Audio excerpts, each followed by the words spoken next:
Hello students, good morning. Students, हमने पिछली class के अंदर सापेक्ष चाल के बारे में अध्ययन किया था, जिसे हम रिलेटिव स्पीड के नाम से भी जानते हैं। अब सापेक्ष चाल से जुड़े हुए कुछ जो एग्जाम्पल है, कुछ उदाहरण जो है, उसके बारे में आज हम अध्ययन करेंगे, उसको हम देखेंगे। लेकिन इन एग्जाम्पल्स को देखने से पहले मैं आपको स्पष्ट कर दूं कि पिछली क्लास में मैंने आपको बताया था कि सापेक्ष चाल हम मुख्य रूप से दो प्रकार से ज्ञात करते हैं, एक विपरीत दिशा में और एक समान दिशा में, मतलब एक ही दिशा में। जब हम एक ही दिशा के अंदर सापेक्ष चाल ज्ञात करते हैं दो व्यक्तियों की, तब दोनों चालों में घटाव करते हैं, मतलब x माइनस वाई करते हैं। लेकिन जब विपरीत दिशा होती है तब हम सापेक्ष चाल किस प्रकार से ज्ञात करते हैं? दोनों चालों को जोड़ करके, मतलब दोनों चालों का योग करके हम सापेक्ष चाल ज्ञात करते हैं। लेकिन यहाँ पर जो हमने एग्जाम्पल लिया है, यहाँ पर विपरीत दिशा होने के बावजूद भी हम दोनों चालों में घटाव करेंगे। वो क्यों करेंगे, आज इसको हम समझते हैं। ठीक है, देखिए यहाँ पे क्वेश्चन है, कोई तैराक 6 किलोमीटर प्रति घंटे की चाल से नदी की धारा के विपरीत 30 मिनट में कितनी दूरी तय करेगा यदि नदी की धारा की चाल 2 किलोमीटर प्रति घंटा है। ठीक है, यहाँ पे ध्यान से समझना कि एक कोई नदी बह रही है, ये पानी आ रहा आपके ऊपर से नीचे की तरफ। ठीक है, अब एक कोई तैराक है, ठीक है, ये कोई तैराक है, ये नदी की धारा के विपरीत दिशा में तैरता हुआ जाता है। ठीक है, इसकी साधारण जल में, स्थिर जल में इसकी जो चाल है वो है 6 किलोमीटर पर आवर। मतलब अगर आपका पानी जो जल है वो शांत है, नदी में स्थिर जल है, तब ये 6 किलोमीटर प्रति घंटे की स्पीड से तैर सकता है। लेकिन यहाँ पर जो नदी का जो बहाव है, ठीक है, वो इसके विपरीत दिशा से बहता हुआ आ रहा, ऊपर से नीचे तरफ आ रहा नदी का पानी, और इसकी धारा की जो चाल है वो है 2 किलोमीटर पर आवर। तो नदी की जो धारा है उसकी चाल 2 किलोमीटर प्रति घंटा है। अब यहाँ पे जब ये तैराक इस धारा के विपरीत दिशा में तैरेगा तो भाई सीधी सी बात है, इसकी स्पीड कम होगी या ज़्यादा होगी? तो आप कहेंगे भाई जब धारा के विपरीत दिशा में जब तैरेगा इसकी स्पीड कम ही होगी। ठीक है, क्योंकि ये जो जल है, ये जो धारा है, वो इसके मार्ग में रुकावट पैदा करेगी, ना कि इसका साथ देगी। इसका साथ नहीं देगा पानी, बल्कि इसके जो स्पीड है, इसकी जो स्पीड कितनी है 6 किलोमीटर पर आवर, इस स्पीड में बल्कि रुकावट पैदा करेगा, इस स्पीड को कम करने की कोशिश करेगा। इसलिए यहाँ पर पानी, मतलब जो जल है उसमें और इस तैराक दोनों की स्पीड में हम क्या करेंगे? घटाव करेंगे सापेक्ष चाल ज्ञात करने के लिए, क्योंकि यहाँ पर जो तैराक है उसकी स्पीड कम होगी, हालांकि यहाँ पे क्या है, विपरीत दिशा है। ठीक है, जैसे मान लीजिए अगर दो बस है, मान लीजिए दो बस है, अगर ये विपरीत दिशा में जा रही है, ध्यान समझना, अगर ये विपरीत दिशा में आ रही है, आमने सामने आ रही है, ठीक है, तो यहाँ पर मान लीजिए इसकी स्पीड है 50 किलोमीटर पर आवर और यहाँ पर है 40 किलोमीटर पर आवर। ठीक है, अगर इस तरह से यहाँ पे कोई दो ट्रेन या कोई दो बस है और वो विपरीत दिशा में अगर आ रही है, तब हम सापेक्ष चाल ज्ञात करने के लिए दोनों चालों का योग करते हैं, दोनों चालों क्या करते हैं, ऐड करते हैं। ठीक है, सापेक्ष चाल निकालने के लिए। क्यों भाई? क्योंकि यहाँ पे दिशा अलग अलग है, दिशा अलग अलग है और दोनों की स्पीड एक दूसरे के मार्ग में कोई भी रुकावट पैदा नहीं कर रही। ठीक है, यहाँ पे दोनों की स्पीड का एक दूसरे से कोई भी लिंक नहीं है। लेकिन यहाँ पर दिशा तो अलग अलग है, जो तैराक है वो धारा के प्रतिकूल, मतलब उसकी विपरीत दिशा में तैरता हुआ जा रहा, लेकिन जो धारा की चाल है वो इसके मार्ग में रुकावट पैदा करेगी। इसलिए यहाँ पर विपरीत दिशा होने के बावजूद भी हम क्या करेंगे? घटाव करेंगे, मतलब सब्ट्रैक्शन करके सापेक्ष चाल ज्ञात करेंगे। तो स्टूडेंट समझ में आया होगा आपने, इससे आप कंफ्यूज मत होना कि जब विपरीत दिशा होती है तो दोनों चालें, दोनों स्पीड अगर एक दूसरे को प्रभावित नहीं करें तब तो हम सापेक्ष चाल ज्ञात करने के लिए क्या करते हैं, योग करते हैं। लेकिन यहाँ पे जो धारा की चाल है वो और जो तैराक है उसकी जो चाल है वो दोनों एक दूसरे से संबंधित है। धारा की चाल इसकी चाल में रुकावट पैदा कर रही है, इसलिए यहाँ पर हम घटाव कर रहे हैं। ठीक है, अब देखिए इस क्वेश्चन को हम करते हैं यहाँ पर। ठीक है, यहाँ पे धारा की चाल, धारा की चाल, जो नदी की धारा है उसकी चाल कितनी है भाई, 2 kilometre per hour, 2 kilometre per hour. और जो तैराक है, जो स्विमिंग करने वाला है व्यक्ति, ठीक है, इसकी चाल कितनी है भाई, इसकी चाल है 6 किलोमीटर पर आवर। ठीक है, यहाँ पर ये जो धारा की चाल इसके मार्ग में क्या करेगी, रुकावट पैदा करेगी, इसलिए हम सापेक्ष चाल करने के ज्ञात करने के लिए घटाव करेंगे। रहेंगे धारा के विपरीत, ठीक है, धारा के विपरीत तैराक की सापेक्ष चाल, इसकी जो सापेक्ष चाल होगी वो कितनी हो जाएगी भाई, यहाँ पे सापेक्ष चाल हो जाएगी 6 - 2 यानी 4 किलोमीटर पर आवर। ठीक है, यहाँ पे जो तैराक है उसकी चाल कितनी हो गई, 4 किलोमीटर प्रति घंटा, क्योंकि यहाँ पे उसके मार्ग में रुकावट पैदा कर रही है धारा। ठीक है, अब आपको क्या ज्ञात करना है, ठीक है, आपको ज्ञात करनी है दूरी। ठीक है, अब देखिए यहाँ पर समय दिया हुआ है 30 मिनट। ठीक है, समय आपको दे रखा है, यहाँ पर समय है 30 मिनट, मतलब आपको 30 मिनट में कितनी दूरी तय करेगा ये आपको ज्ञात करना है। अब चूंकि आपका जो चाल है, जो स्पीड है वो किलोमीटर पर आवर के अंदर है, किलोमीटर प्रति घंटे के अंदर है, इसलिए हमारा समय भी किसमें होना चाहिए, घंटे के हिसाब से होना चाहिए। इसको हम घंटे में चेंज करेंगे, हो जाएगा 30 अपॉन, यहाँ हो जाएगा 30 अपॉन 60, इसका मतलब हो गया 1/2। ठीक है, घंटे आवर, 1/2 घंटे यानी ये आधा घंटा। अब देखिए, अब आप क्या याद करना है इसके अंदर, तो कितनी दूरी तय करेगा, आपको दूरी ज्ञात करनी है। आपको क्या याद करनी है, दूरी। अभी सापेक्ष चाल आपके पास में है, समय आपके पास में है, अब हम दूरी का फार्मूला लगाएंगे, हो जाएगा दूरी इक्वल टू होता है चाल इंटू समय। ठीक है, चाल और समय को हम मल्टीप्लाई करेंगे तो क्या याद हो जाएगी, दूरी। तो यहाँ लिखेंगे मतलब तैराक द्वारा तय दूरी कितनी हो जाएगी भाई, चाल कितनी है, धारा के विपरीत दिशा में 4 किलोमीटर पर आवर, 4 इंटू समय कितना है 1/2। ठीक है, तो यहाँ 2 से 4 कट जाएगा, तो बच जाएगा 2 किलोमीटर, 2 किलोमीटर। ये आपका आंसर हो गया। कहने का अर्थ ये हुआ कि वो तैराक 30 मिनट में धारा के विपरीत दिशा में केवल 2 किलोमीटर ही तैर पाएगा। कितनी टाइम में, 30 मिनट में, मतलब आधे घंटे में केवल 2 किलोमीटर तैर पाएगा। ठीक है भाई स्टूडेंट्स, समझ में आ गया। अब देखिए एक और क्वेश्चन लेते हैं हम, साफ कर दें। ठीक है, देखिए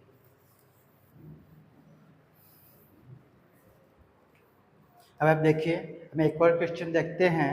इसमें आपको दिया हुआ है 200 मीटर, मतलब 200 मीटर लंबी मालगाड़ी 54 किलोमीटर पर आवर की चाल से चलते हुए विपरीत दिशा से 45 मतलब 45 किलोमीटर प्रति घंटे की चाल से आती हुई 240 मीटर लंबी सवारी गाड़ी को पार करने में कितना समय लेगी। अब देखिए इसको हम इस तरह समझते हैं कि मान लीजिए एक तो है ये आपकी मालगाड़ी, क्या है ये, मालगाड़ी। ठीक है, ये आपकी मालगाड़ी हो गई। अब इसके समांतर पटरी पे दूसरी ट्रेन आ रही है कोई, सवारी गाड़ी है ये, ठीक है, ये सवारी गाड़ी है आपके, ये आपके सवारी गाड़ी हो गई, ठीक है भाई, ठीक है। ये दोनों आमने सामने आ रही है, विपरीत दिशा में आ रही है, इधर से आ रही है, ये इधर से इस तरह से जा रही है। अब आपकी जो मालगाड़ी है इसकी जो स्पीड है वो है 54 किलोमीटर पर आवर, जबकि जो सवारी गाड़ी है जो इसकी विपरीत दिशा जो सामने की तरफ से आ रही है उसकी चाल है, उसकी स्पीड है 45 किलोमीटर पर आवर, ठीक है। अब आपको ये ज्ञात करना है कि ये दोनों गाड़ियाँ एक दूसरे को कितने समय में पार करेगी। यहाँ पे जो मालगाड़ी है इसकी जो लंबाई है वो है 200, मतलब 200 मीटर लंबी तो ये गाड़ी है, जबकि 240 मतलब 240 मीटर लंबी आपकी क्या है, सवारी गाड़ी है। इसकी लंबाई है 240 मीटर, जबकि इसकी लंबाई है 200 मीटर। तो भाई बात यह है कि दोनों गाड़ियाँ एक दूसरे को पार करने में कितना चलेगी, मतलब कितनी दूरी तय करनी होगी। आप ये समझ लीजिए, मान लीजिए ये एक गाड़ी है, ये स्थिर है, मान लीजिए थोड़ी देर के लिए मान लीजिए। अब दूसरी गाड़ी यहाँ पर है, तो ये जब 240 मीटर यहाँ तक पहुँच जाएगी तो क्या ये गाड़ी पार हो जाएगी? क्या पार नहीं होगी। इसकी मान ली 240 मीटर लंबाई है सवारी गाड़ी की, तो यहाँ तक पहुँचने में ये पार नहीं होगी। इसको पार करने के लिए, इस सवारी गाड़ी को पार करने के लिए इस गाड़ी को, इस मालगाड़ी को अपनी लंबाई के बराबर, इसकी लंबाई कितनी है 200 मीटर, इसको 200 मीटर आगे चलना होगा। कितना मीटर आगे चलना होगा? 200 मीटर आगे जाना होगा। इसका मतलब ये हुआ कि जब भी दो गाड़ियाँ, कोई चाहे बस हो चाहे ट्रेन हो, ठीक है, जब एक दूसरे को पार करती है तो उनको कुल कितना चलना होगा, इसके लिए कुल दूरी के लिए हम दोनों ट्रेनों का योग कर देंगे, या दोनों की जो लंबाई है बस की या ट्रेन की, जो भी लंबाई दोनों की, उसका योग करने के बराबर ही दोनों को चलना होता है, ठीक है। लिखेंगे यहाँ पर मालगाड़ी व सवारी गाड़ी, या तथा सवारी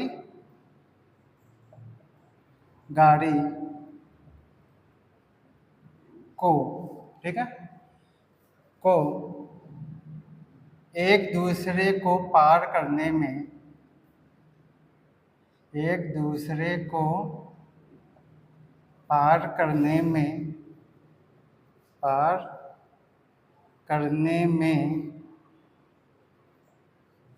दूरी तय करनी होगी, दूरी तय करनी होगी। कितनी दूरी तय करनी होगी भाई? एक दूसरे को पार करने में दोनों की जितनी लंबाई है उतनी दूरी तय करनी होगी। मतलब दोनों गाड़ियों की जो लंबाई है दोनों का हम योग कर देंगे। तो यहाँ पे जो मालगाड़ी है उसकी लंबाई कितनी है भाई? 200 मतलब 200 मीटर, और जो सवारी गाड़ी है उसकी लंबाई कितनी है भाई? 240 मीटर, 240 मीटर, 240 मीटर, ठीक है। दोनों का योग करेंगे तो आप क्या आ जाएगा? 440 मीटर, ठीक है। इतनी दूरी आपको तय करनी, उन ट्रेनों को तय करनी होगी एक दूसरे को पार करने के लिए। समझ में गया? तो जब कभी भी दो बस एक दूसरे को ऐसे आमने सामने पार करें, या कभी दो ट्रेन एक दूसरे को जब पार करती है आमने सामने, तो उनकी कुल दूरी ज्ञात करने के लिए दोनों का हम योग कर देते हैं, दोनों की लंबाई का योग कर देते हैं, उतनी दूरी चलनी होती है। तो ये तो आ गई भाई कुल दूरी एक दूसरे को पार करने के अंदर, ठीक है, तय की गई दूरी। अब आपको जो चाल दे रखी है दोनों की चाल अलग अलग है। यहाँ पे जो मालगाड़ी है उसकी चाल कितनी है भाई? यहाँ पे जो मालगाड़ी है, ठीक है, मालगाड़ी की चाल, मालगाड़ी की जो चाल स्पीड है वो कितनी है भाई? 54 किलोमीटर पर आवर, ठीक है। और जो सवारी गाड़ी है, सवारी गाड़ी की चाल, इसकी चाल कितनी है भाई? 45 kilometre per hour, 45 kilometre per hour. ठीक है, अब देखिए यहाँ पे दोनों जो गाड़ियाँ हैं विपरीत दिशा में आ रही है। ठीक है, और मैंने आपको बताया था वैसे जब विपरीत दिशा हो, ठीक है, दो वाहन की दो व्यक्तियों की जब विपरीत दिशा से जब आ रहे हो तो हम सापेक्ष चाल ज्ञात करने के लिए दोनों चालों का योग कर देते हैं। तो यहाँ पर हम सापेक्ष चाल ज्ञात करने के लिए इन दोनों चालों का क्या करेंगे, योग करेंगे। ठीक है, अब देखिए यहाँ कर लेते हैं। अब देखिए यहाँ पर हम ज्ञात करेंगे पहले सापेक्ष चाल। ठीक है, लेंगे यहाँ पर विपरीत दिशा में। ठीक है, विपरीत दिशा में सापेक्ष चाल, सापेक्ष जो चाल होती है वो होती है x प्लस वाई, दोनों चालों का योग। तो यहाँ पे पहली चाल है 54, तो 54 प्लस 45, तो यहाँ पे ऐड करेंगे तो आपको हो जाएगा 99 किलोमीटर पर आवर। ठीक है, 99 किलोमीटर प्रति घंटा, ये आपकी क्या हो गई, सापेक्ष चाल हो गई। लेकिन यहाँ ध्यान देने वाली बात यह है कि आपकी जो दूरी है वो किस में है भाई, मीटर में है, जबकि जो चाल है जो स्पीड है वो किस में है, किलोमीटर पर आवर में है। इसलिए है हम इस चाल को, ये जो आपकी चाल है किलोमीटर प्रति घंटे में, इसको हम मीटर प्रति सेकंड में चेंज कर लेंगे। तो मैंने आपको बताया था जब कभी भी आपकी चाल किलोमीटर प्रति घंटे में हो और उसे अगर आप मीटर प्रति सेकंड में चेंज करना चाहते हो तो उसे हम 5/18 से मल्टीप्लाई कर देते हैं। ठीक है, इसको हम मीटर प्रति सेकंड में बदलने के लिए 5/18 से मल्टीप्लाई करेंगे। तो हम कह सकते हैं यहाँ पे या 99 इंटू 5/18। ठीक है, यहाँ पे 5/18 से मल्टीप्लाई क्यों किया, मीटर प्रति सेकंड में बदलने के लिए। ठीक है, तो यहाँ पर 9 से कट जाएगा ये 2 टाइम, और यह हो जाएगा 11 का मल्टीप्लाई करेंगे 5 से हो जाएगा 55 नीचे 2 बच जाएगा, तो 55/2 मीटर प्रति सेकंड, मीटर प्रति सेकंड, ये आपकी चाल हो गई। किसमें हो गई, मीटर प्रति सेकंड में हो गई। अब आपके पास देखिए दोनों ट्रेनों के द्वारा पार करने में तय दूरी आपको पता है, ये आपकी सापेक्ष चाल आई गई। अब हम फार्मूला लगाएंगे समय का, क्योंकि आपको समय ज्ञात करना है कि दोनों ट्रेनें कितने समय में एक दूसरे को पार करेगी। ठीक है, अब समय का फार्मूला क्या होता है भाई, समय का फार्मूला होता है दूरी अपॉन चाल, दूरी अपॉन चाल। अब हम इस फार्मूले को काम में लेंगे और समय ज्ञात कर लेंगे। देखिए देख लेते हैं हम, कोई दिक्कत है यहाँ समझ में आ गया आपको। ठीक है, देखिए अब आप देखिए यहाँ पर जो दूरी थी, कुल दूरी, ठीक है, लेते हैं हम समय इज इक्वल टू कुल दूरी हमने अभी ज्ञात की थी 440, मतलब 440 मीटर। जो दोनों ट्रेनों की जो लंबाई थी उन दोनों का योग करने पे कितना आया था, 440 मीटर। ये दूरी हो गई एक दूसरे को पार करने में। अब चाल स्पीड, ठीक है, तो हम स्पीड ये काम में लेंगे 55/2, ठीक है, मीटर प्रति सेकंड वाली चाल हम काम में लेंगे। अब चूंकि चाल भट्टे के रूप में है तो ऊपर एक पलट जाएगी, ये जैसे हो जाएगा यहाँ पर 440 इंटू 2/55। यहाँ पे अब डिवाइड करेंगे 11 से तो यह हो जाएगा 5, और यहाँ हो जाएगा 40, और यहाँ होगा 8, और यहाँ हो जाएगा 16। कितना गया, 16। अब आपका जो चाल था, स्पीड थी, वो किस में थी, सेकंड के अंदर, इसलिए आपका समय किस में आएगा, सेकंड। ठीक है, सेकंड। तो कहने का मतलब ये हुआ कि दोनों ट्रेन एक दूसरे को 16 सेकंड में पार कर लेगी पूरी तरीके से। ठीक है, दोनों ट्रेनें 16 सेकंड में एक दूसरे को पार कर लेगी। ठीक है स्टूडेंट्स, अब देखिए हम एक और देखते हैं, साफ कर दें। ठीक है, देखिए देखिए अब हम एक और क्वेश्चन देखते हैं।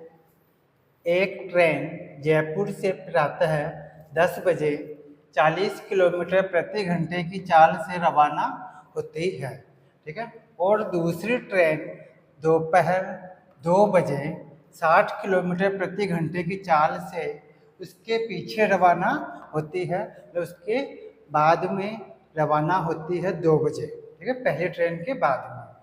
तो ज्ञात कीजिए कितने समय बाद दोनों ट्रेनें मिलेगी और जिस स्थान पर दोनों ट्रेनें आपस में मिलेगी वो स्थान जयपुर से कितनी दूरी पर होगा। ठीक है, देखिए ये ध्यान देने वाली बात ये है कि एक ट्रेन ये है जो प्रातः 10 बजे रवाना हो जाती है, ठीक है, 10 बजे रवाना हो गई। अब जो दूसरी ट्रेन है वो इसी स्थान से रवाना होती है, लेकिन वो दोपहर में 2 बजे रवाना होती है और इसके समांतर पटरी पे चलती है, इसी दिशा में जा रही है, मतलब इसके साथ साथ इसके पीछे ही जा रही है। ठीक है, अब आपको ये ज्ञात करना है कि दोनों ट्रेनें कितने समय बाद एक दूसरे से मिलेगी, क्योंकि पहली जो ट्रेन है इसकी स्पीड कितनी है 40 किलोमीटर पर आवर, और जो दूसरी ट्रेन है उसकी स्पीड ज़्यादा है, कितनी है भाई 60 किलोमीटर पर आवर। तो सीधी सी बात है, पहली ट्रेन की स्पीड कम है और दूसरी ट्रेन की स्पीड क्या है ज़्यादा है, तो दूसरी ट्रेन पहली ट्रेन को पकड़ लेगी, उससे मिल जाएगी, लेकिन कितने समय बाद इससे मिलेगी ये आपको ज्ञात करना है। और दूसरी बात ये कि जिस स्थान पे ये दूसरी ट्रेन इस पहली से मिलेगी वो जयपुर से कितनी दूर होगा। ठीक है, अब देखिए यहाँ पर हम पहले देखेंगे कि दोनों ट्रेनों के बीच में कितने समय का अंतर है और उस समय के अंदर पहली ट्रेन कितनी दूरी तय कर लेगी, मतलब कितनी दूरी तय करने के बाद दूसरी ट्रेन रवाना होती है उसके पीछे। ठीक है, तो देखिए दोनों ट्रेनों के बीच का समय, ठीक है, दोनों ट्रेनों के बीच समय का अंतर, ठीक है, समय का अंतर कितने घंटे का डिफरेंस है भाई दोनों के बीच में। पहली ट्रेन रवाना होती है 10 बजे, जबकि दूसरी ट्रेन रवाना होती है दोपहर में 2 बजे। ठीक है, मतलब यह हो गया 10 बजे से दोपहर 2 बजे तक कितने घंटे का अंतर हो गया भाई, सीधी सी बात है, यहाँ पर 10 बजे से दोपहर 2 बजे तक कितने घंटे अंतर हो गया 4 घंटे का, 4 घंटे का। मतलब कहने का मतलब ये हुआ कि जो पहली ट्रेन है वो 4 घंटे पहले रवाना हो गई, या ये कह सकते हैं कि जो दूसरी ट्रेन है वो पहली ट्रेन के 4 घंटे पश्चात रवाना होती है। ठीक है, तो सीधी सी बात है भाई, जब 4 घंटे पहले ही रवाना हो रही है, ये फर्स्ट ट्रेन है मान लीजिए और ये सेकंड ट्रेन है, जब फर्स्ट ट्रेन पहली ट्रेन 4 घंटे पहले रवाना हो रही है तो ये कुछ दूरी भी तय कर लेगी 4 घंटे में, कुछ आगे भी चली जाएगी। ठीक है, अब हम लिखेंगे यहाँ पे पहली ट्रेन द्वारा 4 घंटे में तय की गई दूरी, मतलब दोनों ट्रेनों के बीच कितनी दूरी का डिफरेंस होगा। ठीक है, लिखेंगे यहाँ पे 4 घंटे में पहली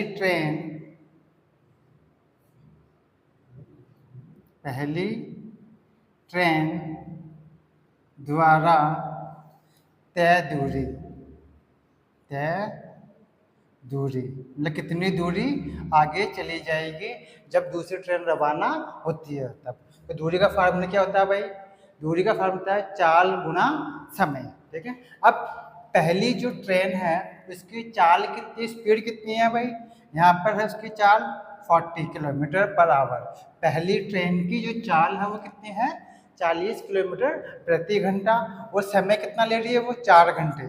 4 घंटे में कितनी दूरी तय करेगी? मैंने आपको फार्मूला बताया था, चाल और समय को अगर हम मल्टीप्लाई कर दें तो क्या ज्ञात हो जाती है? दूरी ज्ञात हो जाती है। तो आपकी दूरी हो गई दोनों ट्रेनों के बीच की दूरी 160 किलोमीटर। 160 किलोमीटर ये दोनों ट्रेनों के बीच की दूरी हो गई। या हम ये कह सकते हैं कि जब पहली ट्रेन, ये जो फर्स्ट ट्रेन है, वो 160 किलोमीटर आगे निकल जाएगी तब दूसरी ट्रेन उसके पीछे रवाना होती है। या दोनों ट्रेनों के बीच 160 किलोमीटर की दूरी का डिफरेंस है पहले से ही, जब दूसरी ट्रेन रवाना होती है। ठीक है, अब देखिए, अब हम क्या ज्ञात करेंगे? दोनों ट्रेनों की सापेक्ष चाल ज्ञात करेंगे। यहाँ ध्यान देने वाली बात यह है कि दोनों ट्रेनें एक ही दिशा में जा रही है, मतलब दोनों की दिशा अलग अलग नहीं है, एक के पीछे एक जा रही है। ठीक है, तो यहाँ पे जब हम सापेक्ष चाल ज्ञात करेंगे, इन दोनों चालों में क्या करेंगे? घटाव करेंगे, सबट्रैक्शन करेंगे, मतलब माइनस करेंगे। ठीक है, अब देखिए लिखेंगे सापेक्ष चाल। अब देखिए यहाँ हम क्या लिखेंगे? एक ही दिशा में। ठीक है, एक ही दिशा में सापेक्ष चाल। एक ही दिशा में जो सापेक्ष चाल होगी वो क्या होगी भाई? सापेक्ष चाल। मैंने आपको बताया था एक ही दिशा में अगर चलते हैं तब दोनों चालों में क्या करते हैं? घटाव कर देते हैं। तो यहाँ पे एक जो बाद वाले ट्रेन उसकी चाल है 60 और पहली ट्रेन की चाल है 40। यहाँ जाएगा 60 माइनस 40, यानी आपके हो गया 20 किलोमीटर पर आवर, मतलब 20 किलोमीटर प्रति घंटा। ये आपकी क्या आ गई? सापेक्ष चाल आ गई। अब आपको ये देखना है कि दोनों ट्रेनों को मिलने में कितना समय लगेगा। ठीक है, अब समय का फार्मूला क्या होता है भाई? समय बराबर होता है दूरी अपॉन चाल। ठीक है, समय का फार्मूला होता है समय इज इक्वल टू होता है दूरी अपॉन चाल। ठीक है, तो यहाँ पर हम कौन सी दूरी काम में लेंगे? जो दोनों ट्रेनों के बीच की है। दोनों ट्रेनों के बीच में जो आपकी दूरी है, जो डिफरेंस है, जो डिस्टेंस दोनों ट्रेनों के बीच की, वो डिस्टेंस हम काम में लेंगे। और दोनों ट्रेनों की जो सापेक्ष चाल है उस चाल को हम काम में लेंगे। तो यहाँ पे चाल तो काम में आएगी 20 किलोमीटर पर आवर और दूरी काम में आएगी 160, जो दोनों ट्रेनों के बीच में है। जब दूसरी ट्रेन रवाना होती है उस समय दोनों के बीच में कितना डिफरेंस है? 160। इसलिए इस डिफरेंस को पूरा करने में कितना समय लगेगा? तो कैसे याद करेंगे? 160 अपॉन 20। ठीक है, तो यह आ जाएगा 8, मतलब 8 घंटे। इसका मतलब ये हुआ कि जो दूसरी ट्रेन है वो 8 घंटे में उस पहली ट्रेन से मिल जाएगी या उसको पकड़ लेगी। ठीक है, तो दोनों ट्रेनों को मिलने में 8 घंटे का समय लगेगा। ये तो हमारा हुआ एक आंसर। उसने ये कहा ज्ञात कीजिए कितने समय बाद दोनों ट्रेनें मिलेगी। हम कहेंगे कि दोनों ट्रेनें 8 घंटे बाद आपस में मिलेगी। अब दूसरा क्वेश्चन इसमें एक और जुड़ा हुआ है, वह स्थान जयपुर से कितनी दूरी पर होगा? अब सीधी सी बात है, जब दूसरी ट्रेन रवाना होती है और 8 घंटे बाद पहली ट्रेन को पकड़ती है, 8 घंटे बाद उस पहली ट्रेन से मिलती है, तो वो 8 घंटे में, ठीक है, कितनी दूरी तय करेगी? अब हम ये ज्ञात करेंगे कि दूसरी ट्रेन द्वारा, जो दूसरी ट्रेन है जो उसके पीछे रवाना होती है दोपहर में 2 बजे 60 किलोमीटर प्रति घंटे की स्पीड से, इस दूसरी ट्रेन के द्वारा 8 घंटे में कितनी दूरी तय की जाएगी। ठीक है, अब देखिए इधर कर लेते हैं हम, साफ रहते इसको। अब देखिए लिखेंगे दूसरी ट्रेन द्वारा, जो कि जयपुर से ही रवाना हो रही है, दूसरी ट्रेन द्वारा 8 घंटे में, ठीक है, 8 घंटे में तय की गई दूरी, तय की गई दूरी। अब जैसा कि आप जानते हैं दूरी का फार्मूला बताया था मैंने आपको, चाल गुना समय। मतलब दूरी का फार्मूला होता है स्पीड इनटू टाइम। तो आपके यहाँ पे जो स्पीड है वो कितनी है, 60। तो ये हो गई आपकी चाल और दूसरी ट्रेन की। और कितना समय तक चली वो दूसरी ट्रेन, 8 घंटे, 8 आवर। ठीक है भाई, 8 घंटे में ही उससे मिलती है पहले ट्रेन से। और उसको पकड़ने में पूरे 8 घंटे लगते हैं, दूसरी ट्रेन इसको पकड़ती है। इसको मल्टीप्लाई करके कितना जाएगा, 480 किलोमीटर। ठीक है, तो ये 480 किलोमीटर की दूरी पर पहली ट्रेन को वो पकड़ेगी। मतलब वो है वह स्थान जयपुर से 480 किलोमीटर दूर होगा जहाँ पर दूसरी ट्रेन पहली ट्रेन से मिलती है। स्टूडेंट्स समझ में आ गया होगा। ठीक है, नेक्स्ट क्लास में हम फिर मिलेंगे, इसी टॉपिक को आगे बढ़ाएंगे। ठीक है, तब तक नमस्कार।